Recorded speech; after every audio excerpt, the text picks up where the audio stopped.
સરકારી યોજનાઓ ગરીબો માટે વરદાનરૂપ સાબિત થઈ રહી છે અને જે ગરીબ પરિવારો તેનો લાભ ઉઠાવીને અત્યંત ખર્ચાળ એવા ઓપરેશન નિઃશુલ્ક કરાવી રહ્યા છે, ત્યારે સુરત જિલ્લામાં પણ એક કિસ્સો આવો જ જોવા મળ્યો છે, જેમાં બારડોલી તાલુકાના મસાડ ગામના ખેડૂત પરિવારના પુત્રનું ક્લેફ્ટ લિપ એન્ડ પ્લેટનું ઓપરેશન નિઃશુલ્ક કરવામાં આવ્યું છે. બારડોલીના હેમિલ નામનો ખેડૂત પુત્રનો દીકરો જન્મજાત શારીરિક ખામીને લઈને જન્મ્યો હતો. હોઠના ભાગમાં જગ્યા ન હોવી અને તાળવા એટલે કે પ્લેટનો વિકાસ ન થવો એ બે દેખીતી ગંભીર ખામીઓ તેના જીવનમાં અવરોધરૂપ હતી, જેને તબીબી ભાષામાં ક્લેફ્ટ લિપ એન્ડ પ્લેટ કહેવાય છે. આ તકલીફમાં બાળકને ખાવા પીવા અને બોલવામાં મુશ્કેલી થતી હોય છે. એવા સમયે RBSK યોજના થકી એક નહીં પરંતુ 2 વખત હેમિલના નિઃશુલ્ક ઓપરેશન કરવામાં આવ્યા છે. હાલ તે સંપૂર્ણ રીતે સ્વસ્થ છે અને દરેક કામ વ્યવસ્થિત કરી શકે છે. ડૉક્ટર રોનાલી કપ્તાન, RBSK મેડિકલ ઓફિસર છું.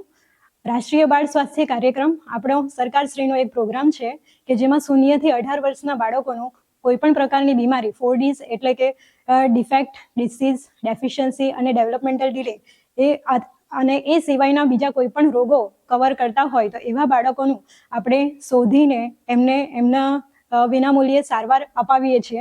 અંતર્ગત આ બાળક છે હેમિલ ધર્મેશભાઈ, જેમનું મસાડ ગામનો રહેવાસી છે. એમનું ઓપરેશન જન્મેલો હતો ત્યારથી એનું ફાટેલો હોઠ અને તાળવાનું તકલીફ હતી, તો એમનું હોઠનું ઓપરેશન 10 મહિનાનો હતો ત્યારે થયું હતું. પછી એમનો 9 વર્ષનો થયો ત્યારે સ્કૂલમાં અમને જાણ થઈ કે હજુ એનું તાળવાનું ઓપરેશન બાકી છે.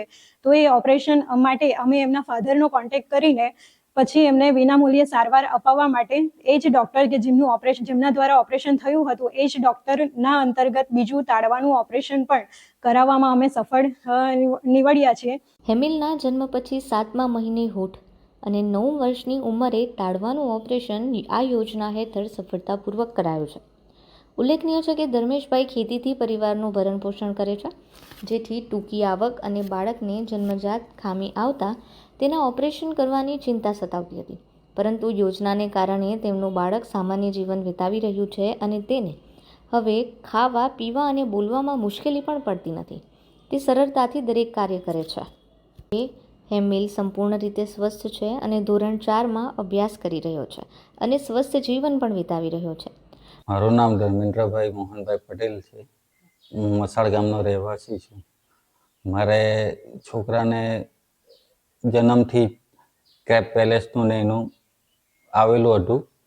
અમારે આરોગ્ય કેન્દ્રની અંદર અરુણભાઈ કરીને છે, એમને કોન્ટેક્ટ કર્યો. એમની સાથે અમે મળીને RBI ટીમનો કોન્ટેક્ટ આવ્યો મારી પાસે અને એમની સાથે થઈને અમે બધું જાણકારી એ લોકો આપી તે રીતનું અમે તે જગ્યા ઉપર ઓપરેશન કરાવવામાં મારા છોકરાને હું લઈ ગયો છું. મારા છોકરાને 2 ઓપરેશન થયા છે. એ પહેલું ઓપરેશન છે હોઠનું અને બીજું છે ક્રેપ પેલેસનું અંદરનું તાળવાનું. 6 મહિનાનો તો ત્યારે હોઠનું ઓપરેશન થયું અને 9 વર્ષનો ત્યારે મેં અંદર તાળવાનું ઓપરેશન કરાવ્યું છે. હા, બંને ઓપરેશન સક્સેસ થયા છે ને અમારી પરિસ્થિતિ પ્રમાણે આ જે કંઈ કર્યું એ સારામાં સારું છે, એટલે આપણે સરકારને ધન્યવાદ કહેવું.